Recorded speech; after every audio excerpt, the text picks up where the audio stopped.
Welcome to Socially Acceptable, the show that humanizes influence the LA way. I'm Miss Corrie Renee. And I'm SB Press. Thank you again for tuning in. But don't just stop there. Hit that like and subscribe button. And also, leave some comments down below. Get in the DMs. We respond to everything. We do. Because it's not about just us. It's about all of us coming together. That part. And so, let's thank our proud sponsors. Who are they? Dad Fresh Crew. Okay. Califino. Happy Dads. Ooh, Shoe Pugs. Yeah. Till Inglewood. What's up, Trey? Vision. Stussy. And many more to come. Bag is open. Come on, we are here. Bring it. Okay. Here. Period. All right. Let's jump right in. Okay. Because I'm excited. I'm anxious. What's your emoji? My emoji is gonna be the shades. Oh, you too cool? I'm chilling right now.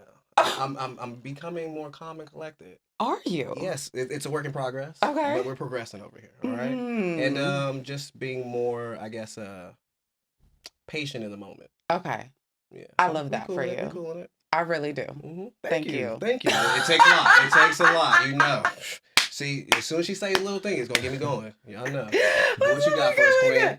Okay. So my emoji is the hallelujah. Okay. It's that. Praise him. Okay, because we got a pastor in the building. That's right. Okay, one time for the one time. The Lord knows I love him. Absolutely. And he said, you know what, you better be on your best behavior today. I said, all right, fine. Always. So with that being said, I'd love to introduce Pastor Jonathan Decuir. Hello. See, I normally am much louder than that, but I didn't want to scare you off the set. So thank you for being here. And ladies and gentlemen, we also have a doctor in the building. Oh, big time. All right. Ladies and gentlemen, without further ado, let's welcome in Mr. Williamson. Appreciate it. Thank you. So, thank you guys for being here. We know you guys are very, very busy, but could you tell us how you guys are actually feeling today? You want to go start? You want to start first? I feel great. I got great news this week. Our family home is being, we're breaking ground on Wednesday after about 18 months of being away due to the fire. So, if I had to give an emoji, it would be like the inshallah hands, the thank you God hands. So I'm grateful. Gratitude is my attitude. Absolutely. Yeah. I think I'm feeling pretty good today. I think if I had an emoji, it'd be the one that's just like. I used that one a few episodes. The surprise one. Only because if you were to ask me, we would be where we are today. I would say that I couldn't have seen, us being able to be in the space that we're in, where people are actually starting to rebuild and things of that nature. So, I feel pretty good. Absolutely. Ladies and gentlemen, the X factor of this episode is responding to adversity. Okay. Now, with that being said, you guys have both witnessed a lot going on. Could you talk about what it's personally been for you guys working after the Eaton Fire and prior to? Mm-hmm. Well, I think for me, before the Eaton Fires, I had just been installed the pastor of the church. I was only 1 year in. And the irony of it is that I was ordained on January 7th, installed on January 7th. And then the fire also then took place a year later, January 7th. Wow. And so I thought it wasn't fair. So I was a little disgruntled. And we heard like crazy stories. I spent the first 3 or 4 days of the fire at the convention center where people were trying to find our folks. We had 90 people that were impacted at our church. 46 people lost everything. I'm not sure people really process what that means. Right. Everything means not just the house. It means grandmama and them's pictures and stuff that you held of your family that you will never get back again.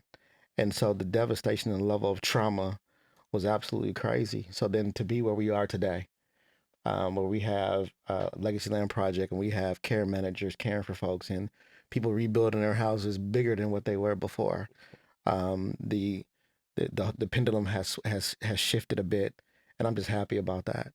We see some light at the end of the tunnel. I heard that. Absolutely. Can you talk a little bit more about the Legacy Land Project? Did it take place specifically because of the Eaton Fires? So the church had become this ground zero for not just members of the church, but community. People were finding family the night of the fire. the church became a meeting ground for families. The church became a central location after the fire where people were getting basic goods, toilet paper, water, other things to just transition from hopelessness to a new day. And so one of the things that sort of popped out and became clear was this isn't a big enough door for everybody to get through. Mhm. And so some people felt like they couldn't come get water, they couldn't come get cash assistance or other things because they didn't go to the church. And so the Legacy Land Project was born because we wanted to create the biggest door for folks to get through. When the Red Cross was at our church handing out aid, when the SBA came and other organizations were there, it being a product or the work of the Legacy Land Project was inviting folks in. And so it just continued to grow and we were able to really meet a community need. And it's been beautiful because as we're now a year and some change into this work, we're starting to see families return home. You know, last week we got to go to our first groundbreaking of a home with the Campbell family, and to see that joy, to see our Yeah. community come together, to see all the partners that are making this possible, it lets you know we're on the right path.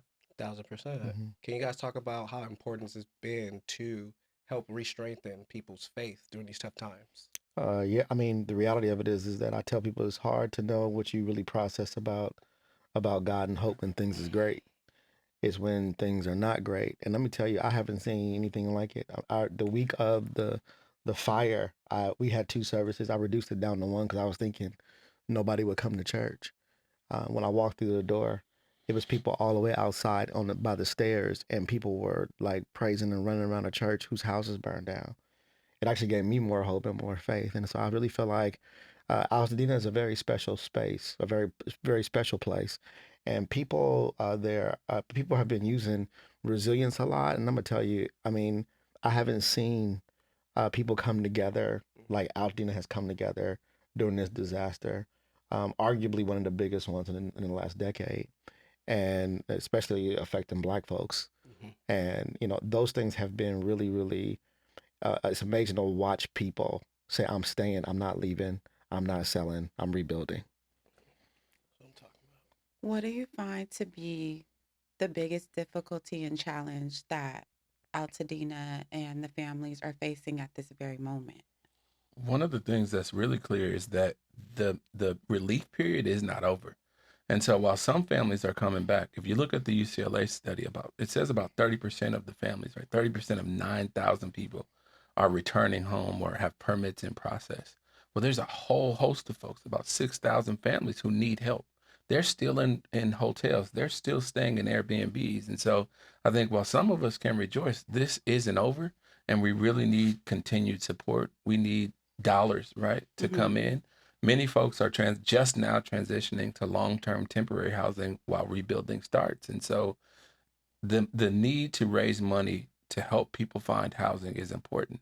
And you're talking about LA, where the housing market and the rental market was already stressed. And so between the Palisades fire and the Eaton fire, you had this influx of now what is probably somewhere in the neighborhood of about 15,000 new renters looking for long-term temporary places. And so it's important to say and rejoice and be encouraged, but also as we go into the community, we need your help. We need your partnership. We need you to continue to talk about this work because we need partners. It's going to take a decade. If you look at the Paradise Fire and other fires, there is no similar fire because this is the largest urban fire in the history of the United States. But when you look at other incidents, it's taken about 10 years for 40 to 50% of those communities to come back. And so here, while we've seen about 30% of families be able to find a path to rebuilding, we are still far from done. And so, you know, we encourage everybody to lend a hand, lend a dollar where you can.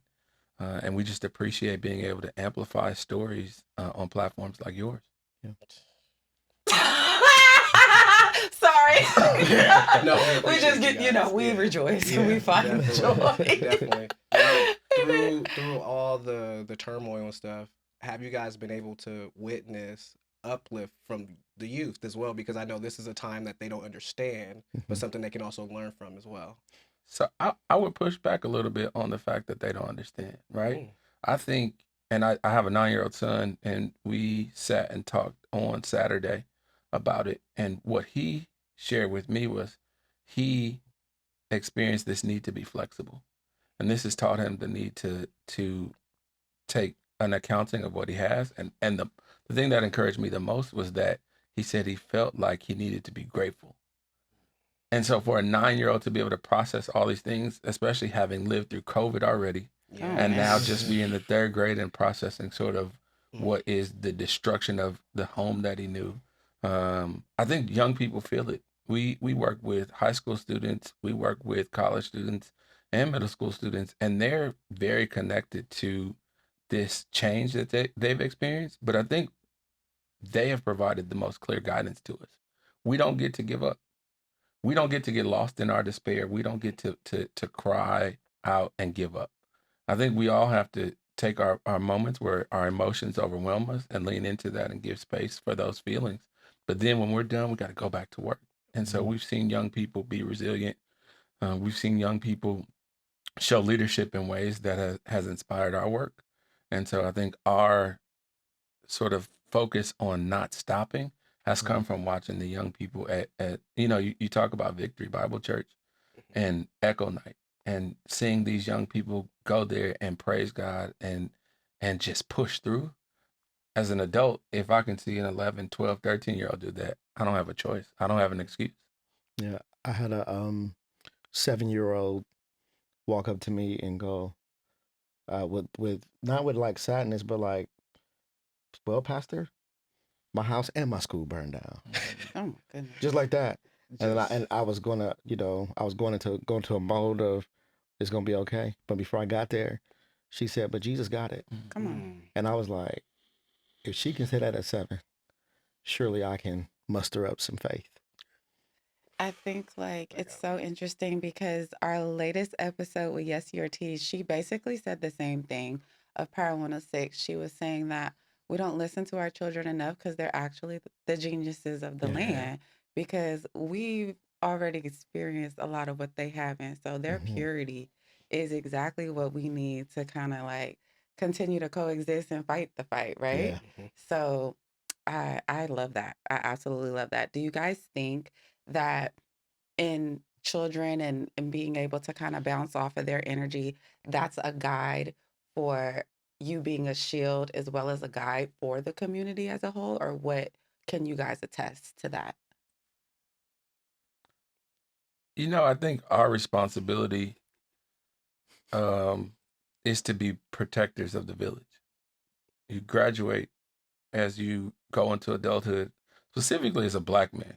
I think there's this call on our lives to be protectors of the village. And so as you transition into manhood, there's this position that you play where you're giving back what was sown into you, right?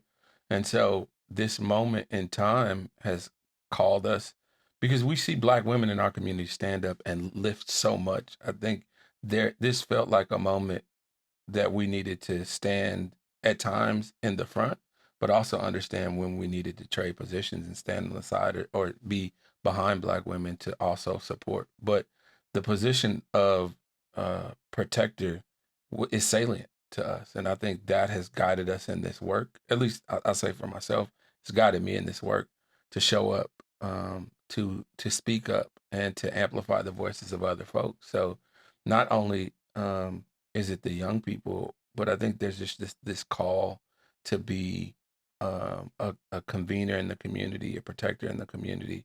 And so, that is a thing that I feel every day, especially when you talk about folks coming in and trying to be bad actors and bad contractors and other folks coming into the community. It's time for us to protect. And so that has been a role that's just been natural.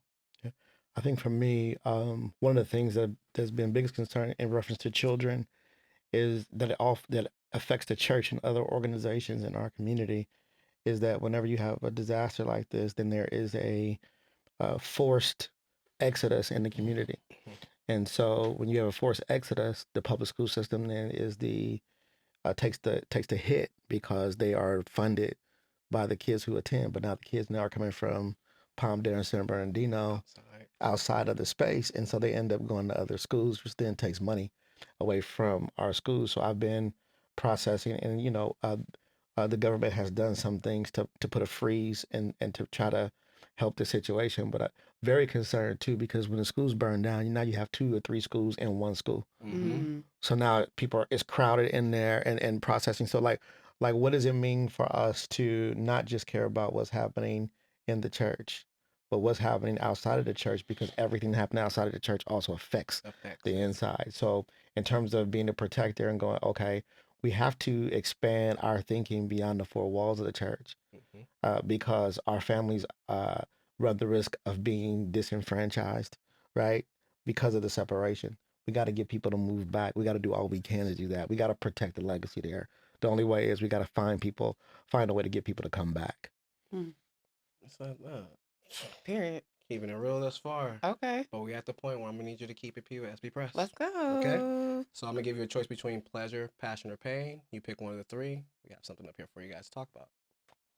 Don't be scared. Rock, Doctor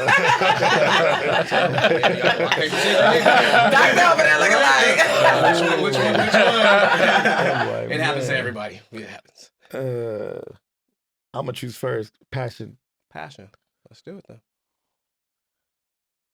Uh-oh. Uh-oh. Boom.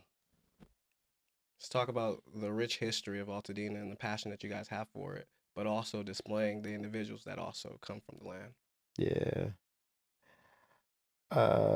I think the rich history, I was reading some documents and stuff. Just the UCLA report said something interesting, that Altadena was a space that before was deemed to be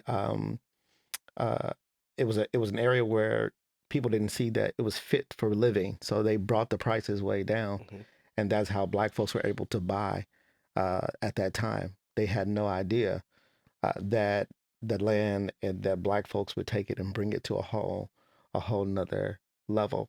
And when you look at Altadena, and both of us born and raised in Altadena, and I processed the whole. When I was younger, I had no idea that what we were experiencing was unique.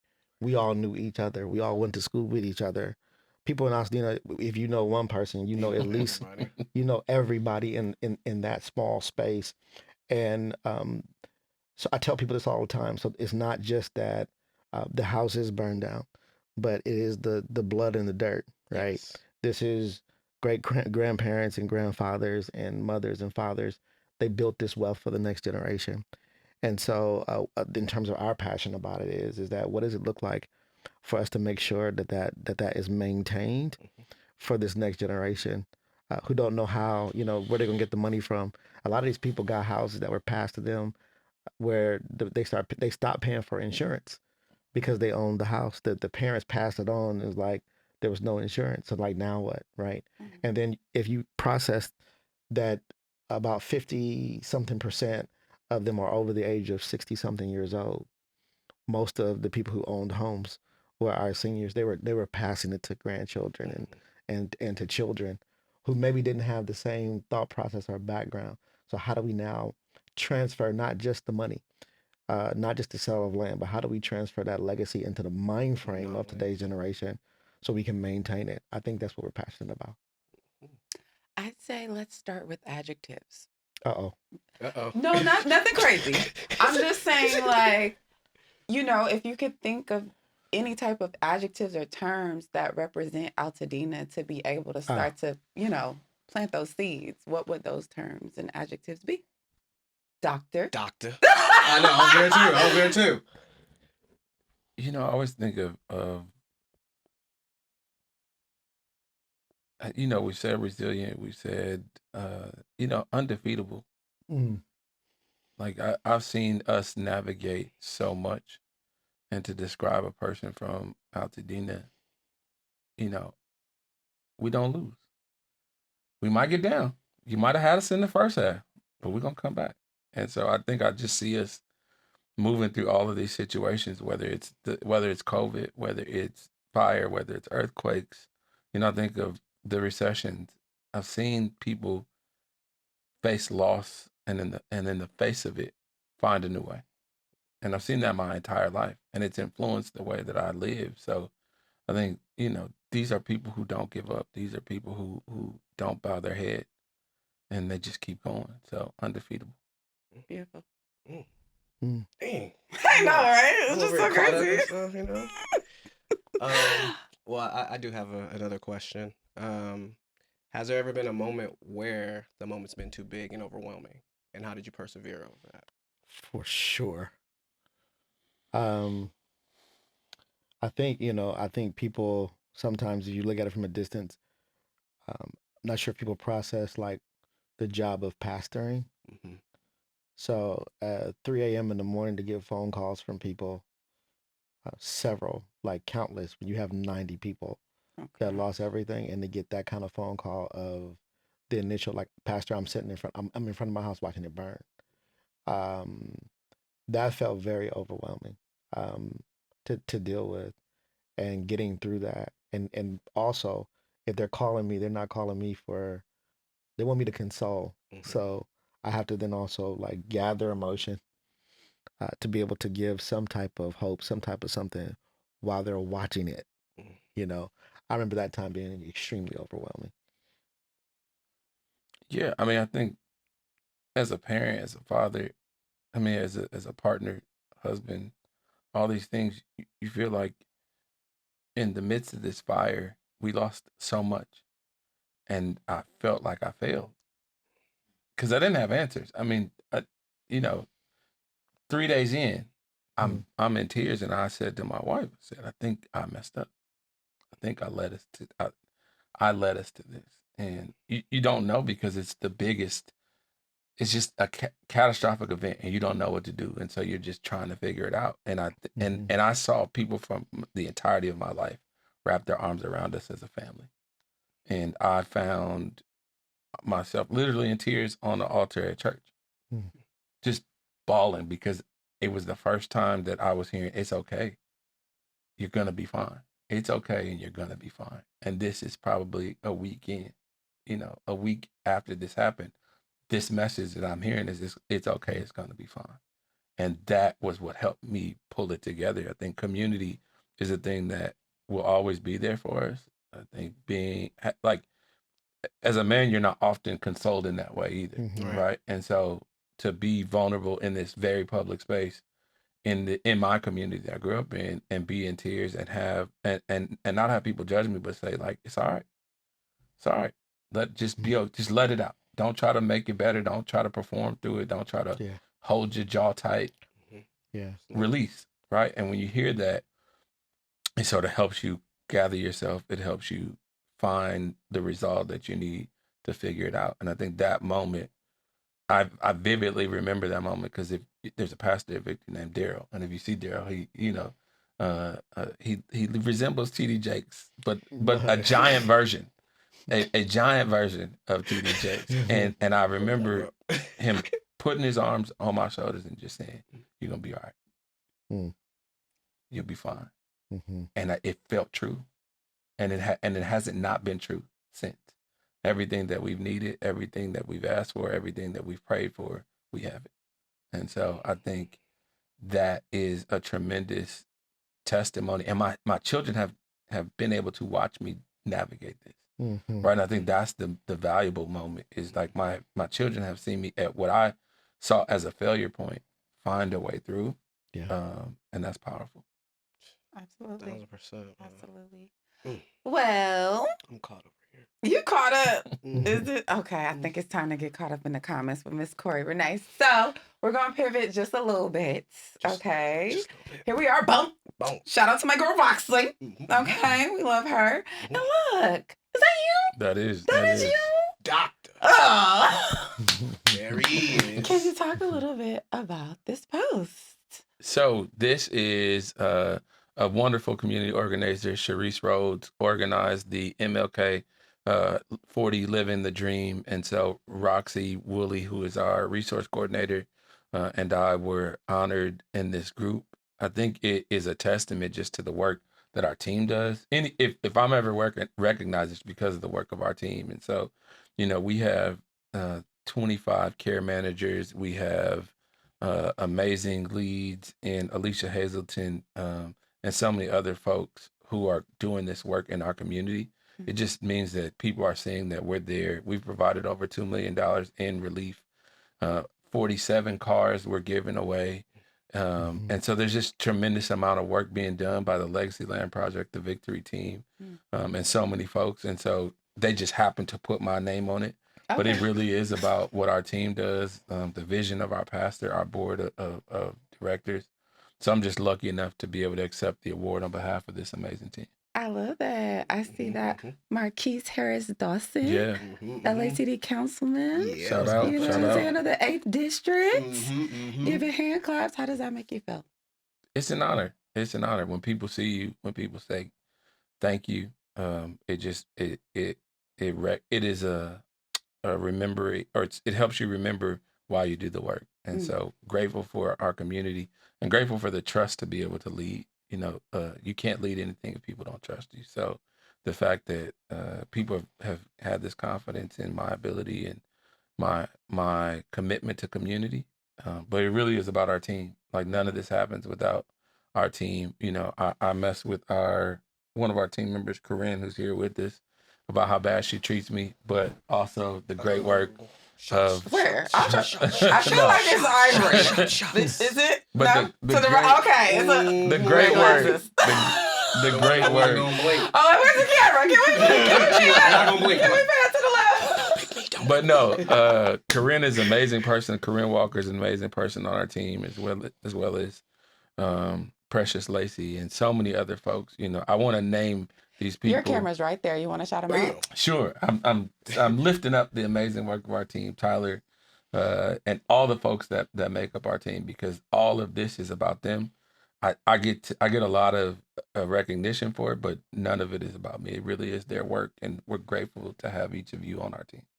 Clip. There we go. Okay, we're gonna clip that. Send that out. So whenever and then make sure the team gets it. I think that's so incredible. Thank you guys so much for coming. Are there any upcoming projects? Oh, wait, real quick, because I know you said that if you're from Altadena, like there's not one person that doesn't know maybe 2 or 3 other people. Yeah. So do y'all know John B? I actually am 1 degree of separation from John B. Yes. Okay. Great. John B is a good friend of the show. Yeah. So if there's ever a time that you guys need to connect, please let us know, because I think he'd be more than honored to help in any capacity. 1,000%. John Muir alumni, greatest high school in Pasadena, John Muir High School. Wait. Fantastic. John B is an alum of that school also. Is that what? Okay. God bless John B, but the second Don't hurt nobody, Pastor. the second statement. Nobody. The greatest high school in Pasadena High School. Okay. Pasadena High School. Just saying. And can you guys also share how important it is for even people outside the community to help the community and come together as one? Well, this thing that we're dealing with is a huge task. We've had people come and give a couple million here, a couple million there, but we're talking about this is billions of dollars to rebuild. And what it does though too, when people from the outside come, it shows us that we're not by ourselves. But in addition to that, I think it brings a camaraderie. So because the reality of it is that disaster will continue to happen in other places. So I think if we create a culture where people help each other, then everybody will be covered when their turn comes, because everybody gets a turn. Yeah. Oh, for sure. Yeah. For sure. There it is. Everybody that just has been completely moved by today's episode, where can we find you? So you can find us at thelegacylandproject.org, on all social handles at the Legacy Land Project. And on June 20th, we are excited because our annual Ashes to Anthems concert is coming back. There we go. We've got some great artists. I know right now we're holding the lid on a couple, but Can I say one? Can you say one, please? Yeah. Sure. Okay, great. Spoiler alert. Let's hear it. One. Wait. One, we got BJ Chicago Kid. Oh, okay. Oh, that's a good one. Studio. Let me chill. That's one. Oh, she said I can give a gospel one too. Okay. Wait. You ready? Okay, ready to go? Travis Green. No! Oh, I'm gonna tell my mama. So where can we get I'll the tell my tickets mama. from? So our website is launching on next week. And so we'll share all those things with you. We'll be excited to roll them out. But Ashes to Anthems is coming. Some great artists. Vibes will be high. and we love to have y'all out. If you'd love to come, Be there. it's gonna be a great Hey. day. It's gonna be a great day. So Juneteenth weekend, that's the Saturday, June 20th. It's gonna be an all-day event. The morning portion, our gospel portion, is free of charge. Nice. Join us. The evening R&B vibes. There is a charge for that, but we'd love to have everyone out to talk about the great work that's happening and help folks rebuild. Amen. 1,000%. Oh my Yes. gosh. We in the We out building. here. We outside. Thank you guys so much for just coming and spreading the gospel, the good word, and, hope. Yes. We really, really appreciate you. You guys, that has been Socially Acceptable.